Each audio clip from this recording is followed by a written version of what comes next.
Spirit of Community Award winner. This is NBC 10 News at 5. Right now, we have a comprehensive look at the Hard Rock Hotel after crews were finally able to take those cranes down.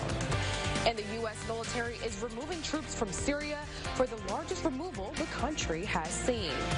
Plus, we're checking in on what Nestor left behind. We have the cleanup efforts underway in Florida.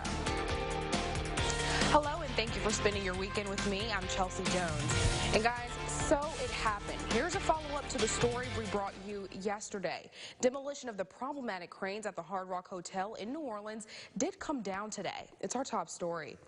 It happened this afternoon, only a week after parts of the hotel, which is located at the edge of the French Quarter, collapsed. Clouds of dust filled the New Orleans streets as crews blasted the cranes. The collapse killed 3 people and sent 30 others to the hospital. Crews hoped to bring the cranes down Friday, but Nestor delayed the plans. Then demolition was scheduled for Saturday, then again for today. Here's how some people have been impacted by the collapse.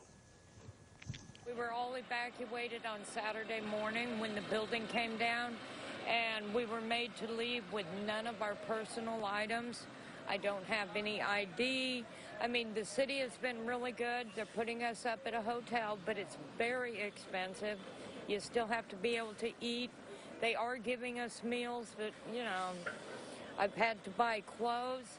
Thank God for the Red Cross. I'm not able to get to my father. We're actually on vacation, and so now I'm not able to get past, and I'm having to walk. I actually had to get out of my lift, so I have to go the other way, which will probably be another like 20 minutes in order to get to him right now. We are still waiting for an update from officials on the condition of the buildings and the cranes following that explosion. We'll bring you the latest once we hear back. U.S. forces were seen heading out of the town in northern Syria today. It is being called the largest withdrawal of U.S. troops from the country. Mandy Gaither tells us where the soldiers are heading.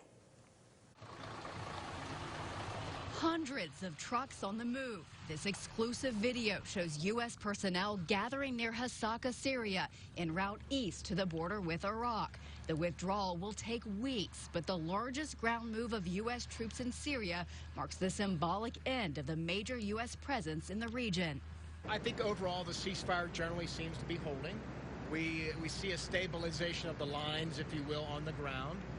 And we do get reports of intermittent fires, this and that. That doesn't surprise me necessarily, but that's what we're picking up. That's what we're seeing so far. Aboard a U.S. military aircraft before landing in Afghanistan, Defense Secretary Mark Esper said most of the troops are being deployed to 2 missions: to help defend Iraq and to perform a counter-ISIS mission. New York Senator and Senate Democratic leader Chuck Schumer took shots at the withdrawal on Sunday. It was clear to me from our meeting at the White House Wednesday that first, the military are extremely upset with what the president did. We heard a little bit about that from General Mattis at the Al Smith dinner, and I talked to him at great length about it. But that second, we don't have a real plan. This was done on a whim and done precipitously, and it's damaging. I'm Mandy Gaither reporting. President Trump ordered the bulk of U.S. troops in Syria to withdraw after Turkey's president said that his forces were about to invade the country. Defense Secretary Mark Esper says the U.S. military will continue to conduct operations against ISIS militants in that region to prevent the group's reappearance. Louisiana is seeing the lowest unemployment rate at 4.3%. It's the highest it's been in 11 years. That's according to a report done by the Bureau of Labor and Statistics. Governor John Bel Edwards says the private sector helped to provide many jobs over the last year and a half. The state also gained 5,100 non-farm jobs in the last month, and it added 6,200 jobs since this time last year. A Monroe man is offering a $100 reward if you can return his four-wheeler. Charles Walters says his 2008 Kawasaki 50cc was stolen right out of his backyard Thursday night. Now, if you have seen this ATV, Walters asked that you contact him at the number you see on his screen or Monroe Police. The funeral for Tatiana Jefferson, the woman shot and killed inside her home by a Fort Worth police officer, has been postponed. This after her father says he's been left out of making arrangements. Now, a judge signed a temporary restraining order Friday, and it was made by her father, Marquise Jefferson. The funeral was originally scheduled for Saturday at the Potter's house in Dallas, where Al Sharpton was scheduled to speak, but at a news conference Friday, a family spokesperson said that Jefferson's father made the move after he was concerned of people raising money in the family's name inappropriately. There will be a hearing tomorrow to determine if the temporary restraining order will continue, and the funeral is expected to be rescheduled soon thereafter. Well, now that the dust has settled since Nestor hit Central Florida yesterday, the area is now surveying the damage.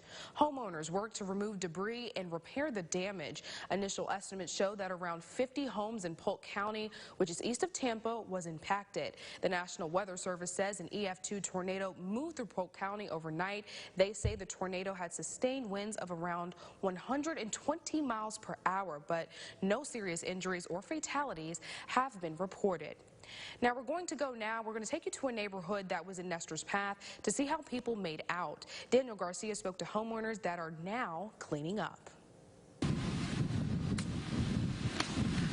Cleanup efforts already underway after an EF1 tornado tore through this Cape Coral neighborhood.